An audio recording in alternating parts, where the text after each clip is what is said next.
Hello, everyone. Today, we're diving into a topic that has sparked much conversation. Is Pi cryptocurrency accessible to everyone, and who will ultimately secure a significant portion of it? Most importantly, what will one Pi coin be worth in USDT, and what's the evidence for this? This question has ignited debates among both Pi supporters and skeptics. However, the focus isn't just on understanding the technical aspects of Pi. It's also about whether people are willing to invest their money in it. I'll avoid using too much technical language and instead keep things straightforward. Pi Network's value revolves around the principles of supply and demand, especially now with the launch of the open Mainnet. For today, let's focus on a key idea. When something is in high demand but the supply is limited, its value increases. Imagine you have 3 candy bars but 10 friends all want them. The candy bars suddenly become highly valuable. And when you're left with just one, its worth skyrockets. This is a basic illustration of how supply and demand work. Bitcoin is a great real-world example. It started small with a handful of miners, but today, each coin is worth thousands of dollars. That's the power of supply and demand in action. Let's start with a simple economic rule. When demand exceeds supply, prices rise. Using the earlier example, if you have 3 oranges and 10 people want to buy them, the scarcity of the oranges pushes their price up. As you sell and are left with just one, and demand remains high, the price will soar further due to the remaining oranges' rarity. So how does this tie into Pi Network? We'll be looking at the impact of 2 key groups of Pi holders on the market. First, there's a group of Pi holders who own a significant number of Pi coins.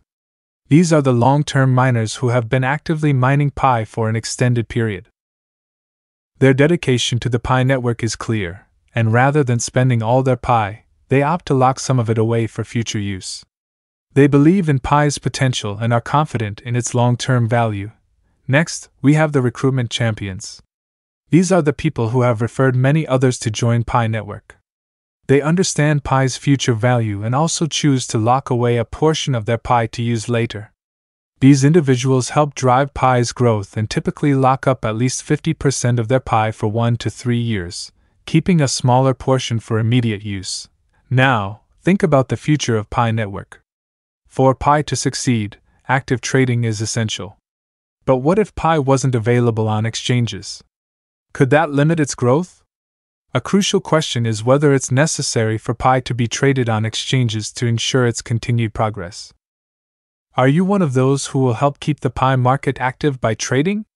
Share your thoughts on how this can contribute to Pi's success. Now, let's talk about the second group of Pi holders, those who own fewer Pi coins. Like the first group, they are long-term miners, but they haven't accumulated as much Pi. Nevertheless, they are still loyal to the network and often choose to lock their Pi for extended periods, typically 1 to 3 years, with at least 50% locked away.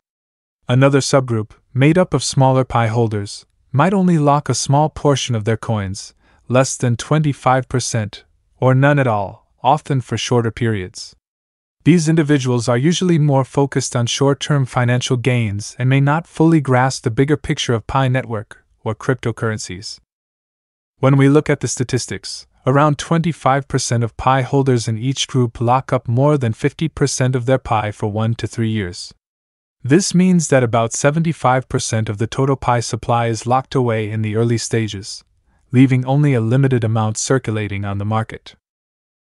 This scarcity helps increase Pi's value and reduces the risk of a sudden sell-off. Additionally, it ensures there are always buyers in the market, which is critical for keeping Pi trading active and stable. As someone who has been involved in Pi mining for a while, exploring these supply and demand dynamics has been fascinating. Kudos to the PiCore team for breaking down these insights so clearly. We started by discussing the basic economic concept of supply and demand, using a simple example with oranges to explain how this applies to Pi network. We then looked at the 2 main groups of Pi holders. The first group includes long-term miners with a large amount of Pi, showing their commitment to the network by locking up a portion of their coins.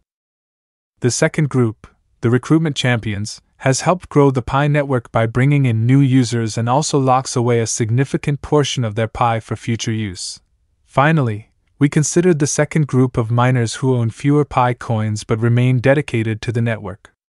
These participants, too, understand the importance of locking up their Pi to contribute to the network's stability. Even the smaller Pi holders, who may lock their coins for shorter periods or not at all, play a role in the overall ecosystem. Thanks for listening, and keep mining Pi.